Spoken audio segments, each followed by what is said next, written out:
Good evening, students. Now today we'll discuss production of electromagnetic waves and their characteristics.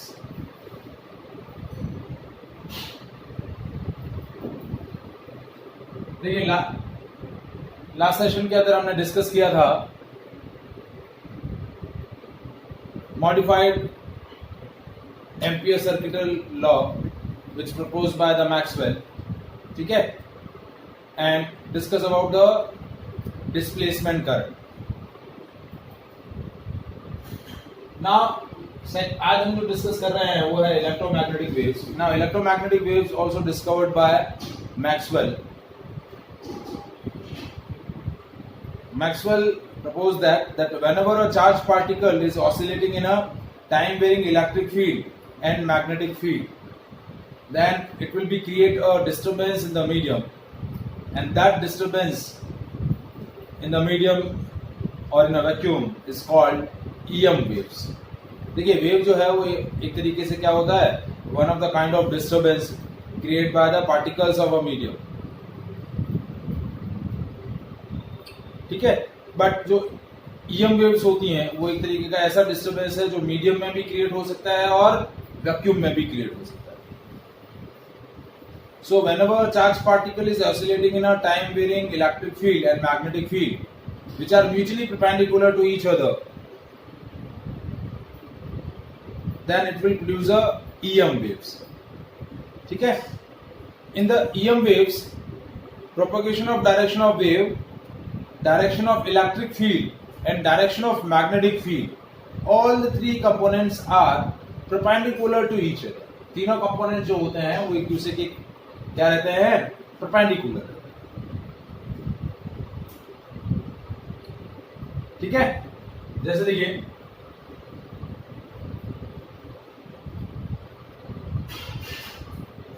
ये x, ये y और ये z. तो हम क्या बोल रहे हैं, this is a direction of propagation of wave, this is the direction of electric field, time varying electric field, and this is the direction of time varying magnetic field. Electric field, magnetic field and the direction of propagation, यानी जो आपका velocity है वो तीनों क्या है, एक दूसरे के परपेंडिकुलर. तो जब भी कोई चार्ज पार्टिकल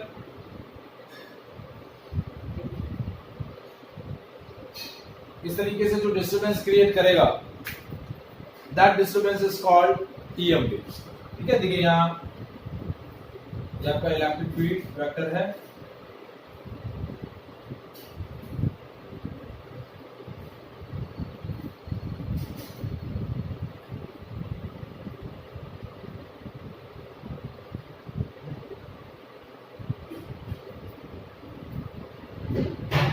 ये इलेक्ट्रिक फील्ड वेक्टर है.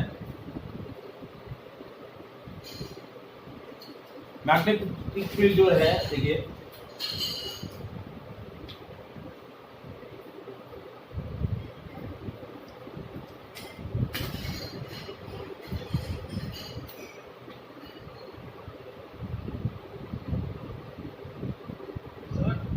यस सर मान्या बोल रहे उसको एंटर करो. हाँ हाँ,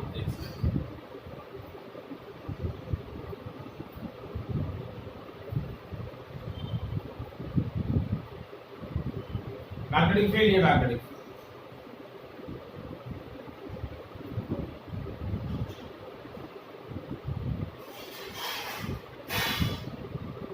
फील्ड वेक्टर, ये मैग्नेटिक फील्ड वेक्टर आपका z एक्सिस के अलोंग है, तो ये आपका मैग्नेटिक फील्ड वेक्टर.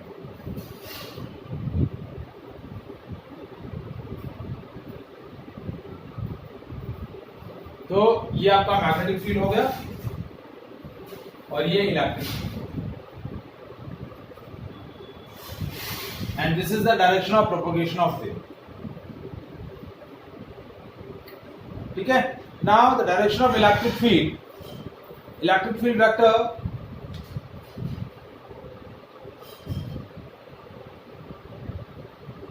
देखिए electric field that is EY that is equals to E naught sin omega t minus kx. क्या होगा? ओमेगा टी माइनस के एक्स क्यों लिया? क्योंकि ये एक्स एक्सिस डायरेक्शन है. एंड मैग्नेटिक फील्ड वेक्टर क्या होगा?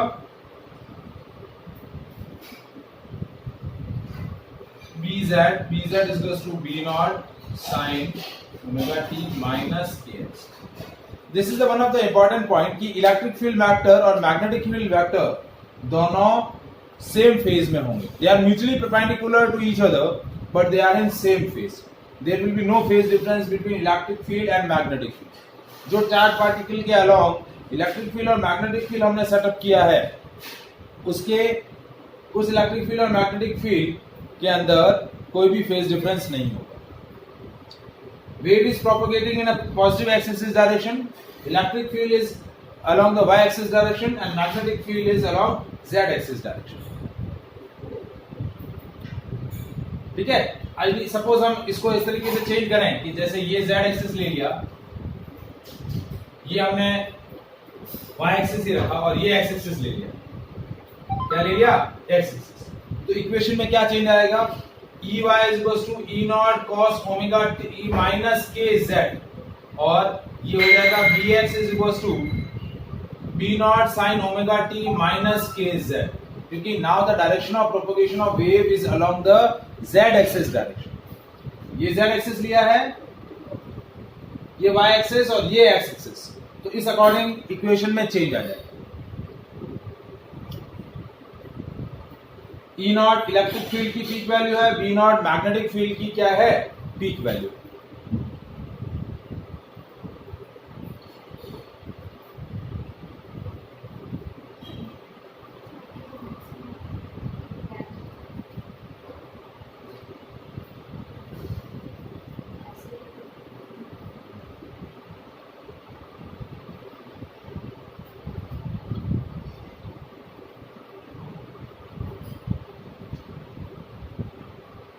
Is it clear? सर एक बार वापस बताएंगे क्या बताना है बेटा? कि EM वेव्स के बारे में. हाँ सर एक्चुअली मैं यही बोल रही थी. देखिए EM वेव्स मैंने क्या डिस्कस किया कि these are the non-mechanical waves which can travel in a vacuum as well as in a medium. Whenever a charged particle is oscillating in a time-varying electric field and magnetic field, time varying electric field और time varying magnetic field में क्या होगा? जब भी charge particle oscillate करेगा तो आपका जो डिस्टरबेंस क्रिएट होगा, that disturbance is called EM waves. In the propagation of EM waves, the direction of propagation of wave.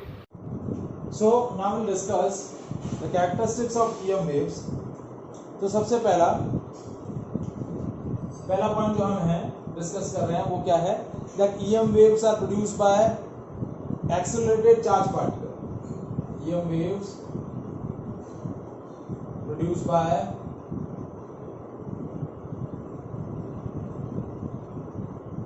accelerated charge particle. ठीक है? And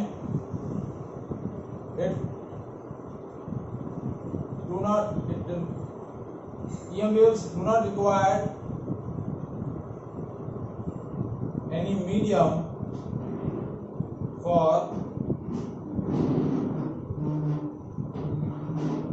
their propagation. So they are called non-mechanical wave.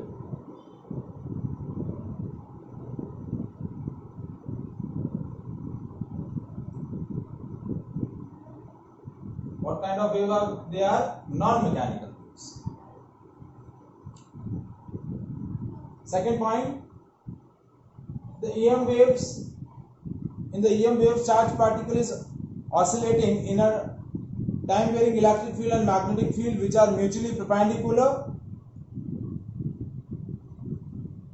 and they also perpendicular to the direction of propagation,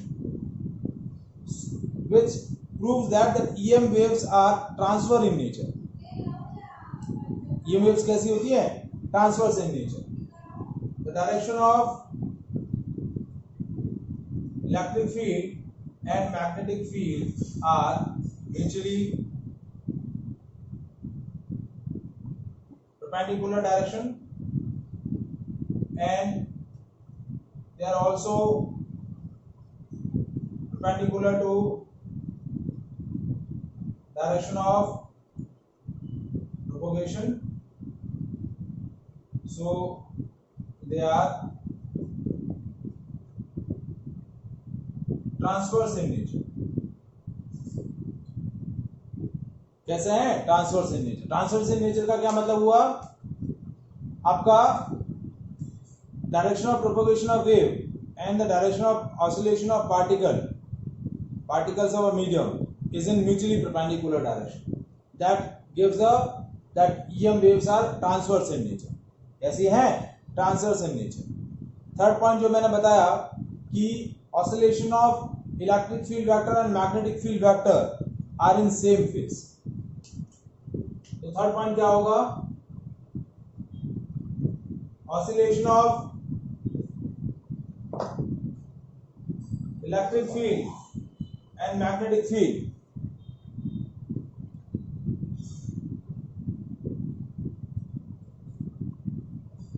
are in same phase.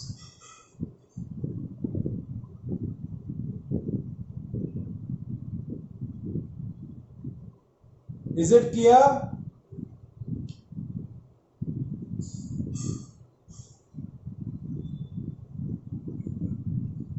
Next characteristics.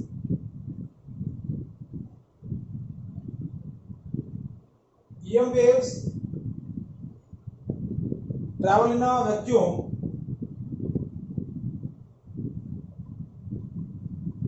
और vacuum की जगह हम इसको बोल सकते हैं free space with speed of light.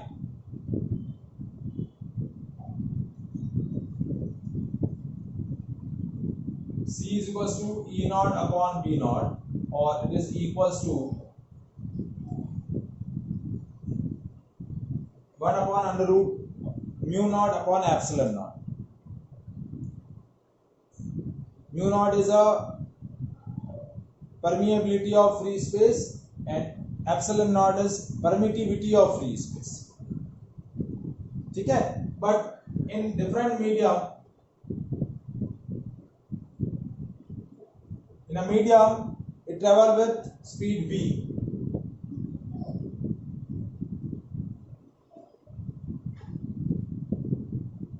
V is equals to 1 upon under root mu e. V is equals to 1 upon under root mu e. और it is also equals to C by N. N क्या है? Refractive index of medium है. क्या है? N is a refractive index of medium. देखिए vacuum में वो light की स्पीड से ट्रेवल करता है EM वेव, लेकिन डिफरेंट मीडियम में उसकी स्पीड डिफरेंट होती है. म्यू क्या है? Permeability of space, permittivity of medium, permeability of medium, and epsilon is permittivity of medium. Is it clear?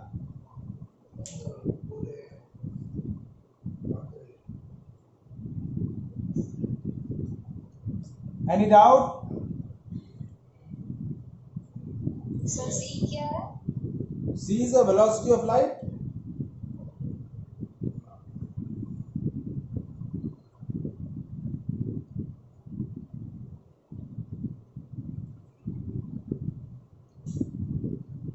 Is it clear?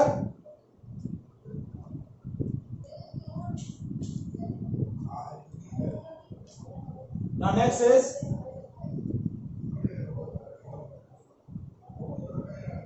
next point. EM waves carry the energy as they travel through the space or travel through the vacuum, and this energy is equally shared by electric field and magnetic field. ये जो energy है वो equally share होगी, मतलब total energy जो EM waves contain कर रही है उसका आधा पार्ट क्या होगा, इलेक्ट्रिक फील्ड इंटेंसिटी का रहेगा, आधा पार्ट मैग्नेटिक फील्ड इंटेंसिटी का रहेगा. So EM waves carry the energy, they also carry the momentum. So पहला हम पॉइंट जो डिस्कस कर रहे हैं वो क्या है, EM waves carry the energy.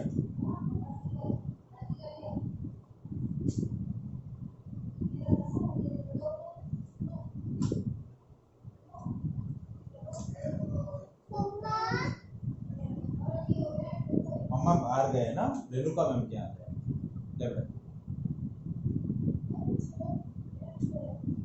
Okay, so EM waves carry the energy as they travel through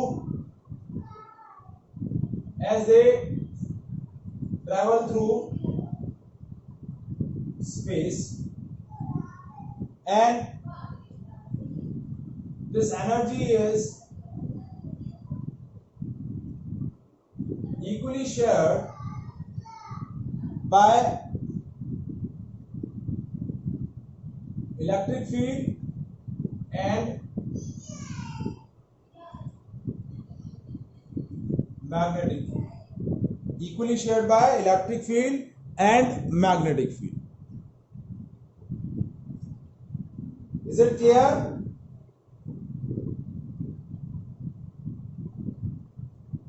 So total instantaneous energy density is energy per unit volume. Energy density is energy per unit volume. क्या होगी, U is equals to UE plus UB. UE होगा epsilon naught E naught square plus B naught square by mu not. ये instantaneous energy density है. जबकि हमने क्या बोला कि एनर्जी जो है इक्वली इलेक्ट्रिक फील्ड और मैग्नेटिक फील्ड के थ्रू क्या होगी, शेयर होगी. तो इंस्टेंटेनियस एनर्जी डेंसिटी जो होगा वो ये रहेगा epsilon naught E naught square plus B naught square by mu naught. ठीक है. और एवरेज एनर्जी डेंसिटी क्या होगा,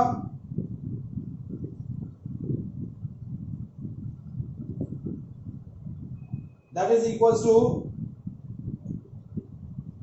U एवरेज. स्मॉल u हम जो है रिप्रेजेंट कर रहे हैं वो किसके लिए करते हैं, एनर्जी डेंसिटी के लिए. किसके लिए करते हैं, एनर्जी डेंसिटी के लिए. दैट इज एप्सिलॉन नॉट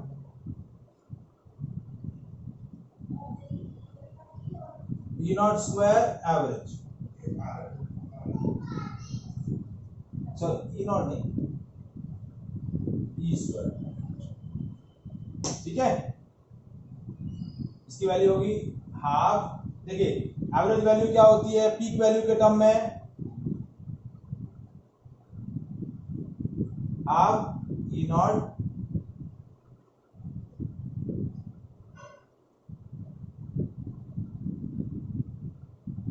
ठीक है. या फिर हम इसको लिख सकते हैं half V not square by mu not. आधी एनर्जी जो रहती है वो रहती है इलेक्ट्रिक फील्ड की वजह से, और आधी एनर्जी जो रहती है वो किसकी वजह से रहती है, मैग्नेटिक फील्ड की वजह से.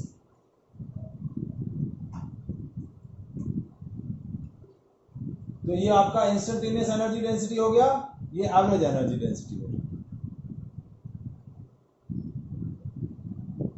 Is it clear?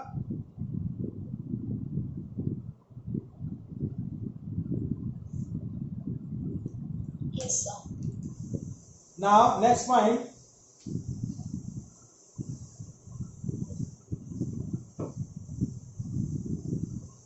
as the EM waves carry the energy, they also transport the linear momentum.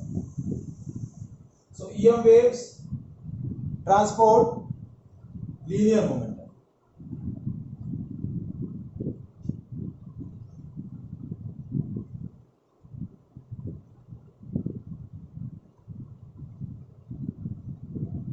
EM waves transport linear momentum as they travel through space. और उस लीनियर मोमेंटम को रिप्रेजेंट करेंगे P is equals to U by C। U क्या है आपका? Total energy. U क्या है? Total energy. Is it clear?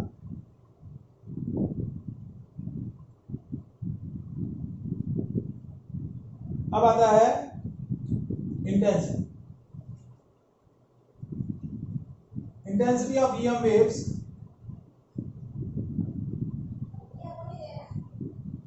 that is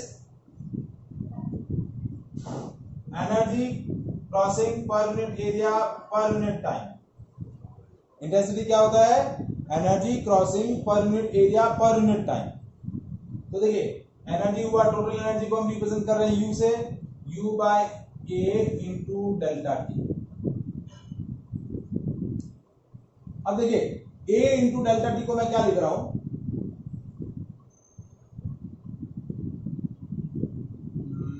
देखिए वैक्यूम में जो EM वेव्स है वो c वेलोसिटी से ट्रेवल कर रही हैं, तो डिस्टेंस हो गया, distance is equal to c into delta t, और वॉल्यूम हो जाएगा A into c into delta t. ठीक है, तो एक्चुअली मैं क्या कर रहा हूं, इस A इंटू डेल्टा टी को कैसे लिख रहा हूं? A इंटू डेल्टा टी को लिख रहा हूं वॉल्यूम बाय c।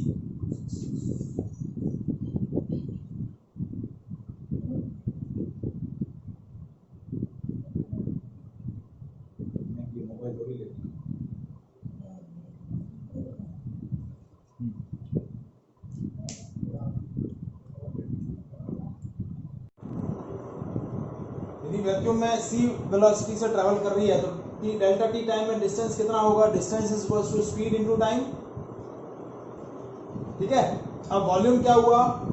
वॉल्यूम होता है area into distance.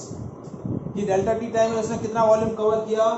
Area into distance, a into c into, अब c से डिवाइड कर दिया तो ये c कैंसिल हो गया, तो वॉल्यूम अपॉन c। तो a इंटू डेल्टा टी की जगह मैंने क्या रख दिया? Volume upon c। तो यहां लिख दिया वॉल्यूम अपॉन सी यानी इनटू सी। अब एनर्जी पर यूनिट वॉल्यूम, इसको हम बोलते हैं एनर्जी डेंसिटी।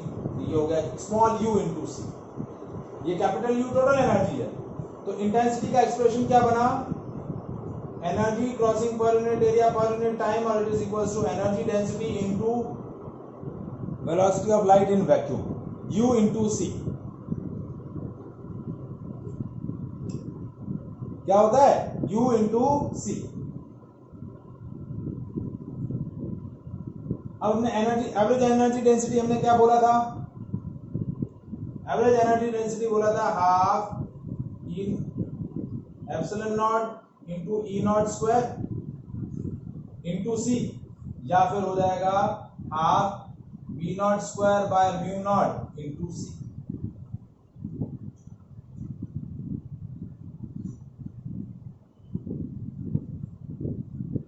ऐसा में तो इंटेंसिटी का एक तो फॉर्मूला ये हो गया, या फिर इंटेंसिटी का फॉर्मूला ये हो गया।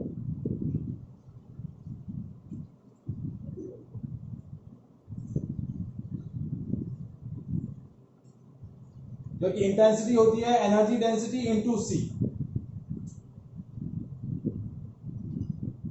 यदि मुझे ERMS और BRMS यानी RMS वोल्टेज RMS वैल्यू के हिसाब से लिखना हो, तो ERMS होता है E naught by root to.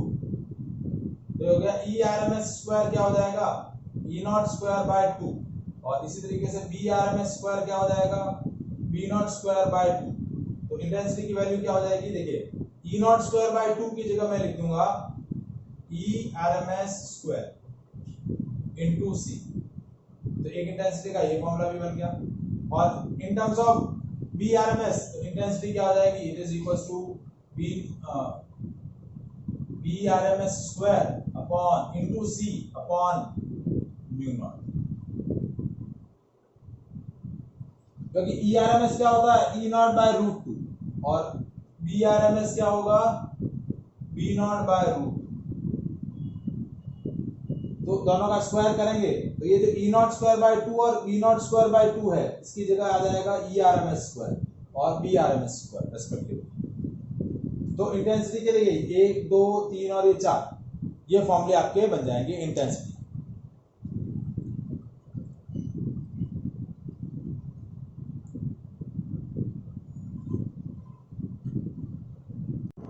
Now next property, radiation pressure.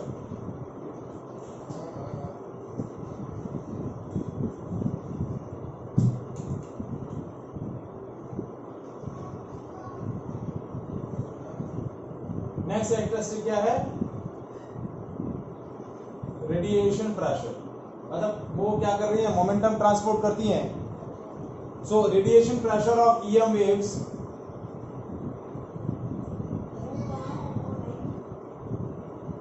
given by PR is equals to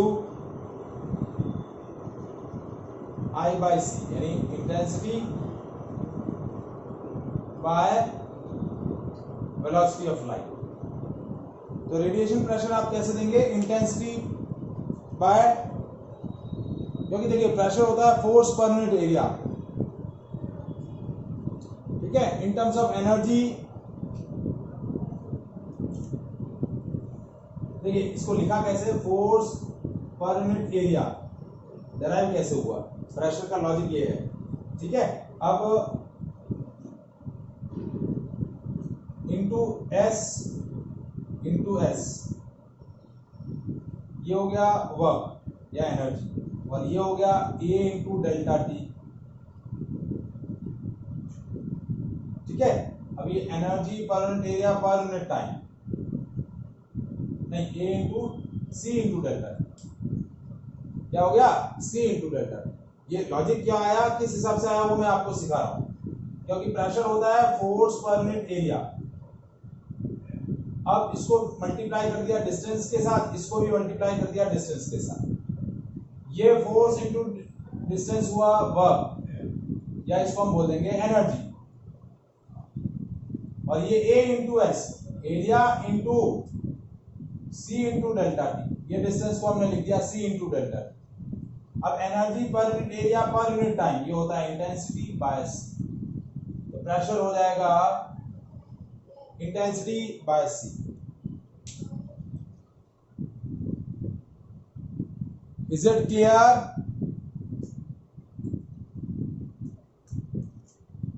next point है, EM waves always follow the principle of superposition. Obey principle of superposition.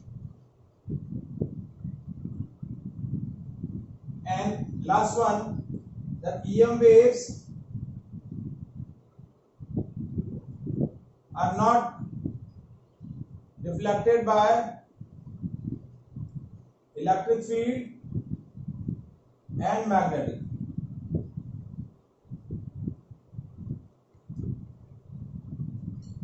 They are not deflected by electric field and magnetic. Is it clear? So these are the properties of EM waves. How the EM waves are produced? Clear है?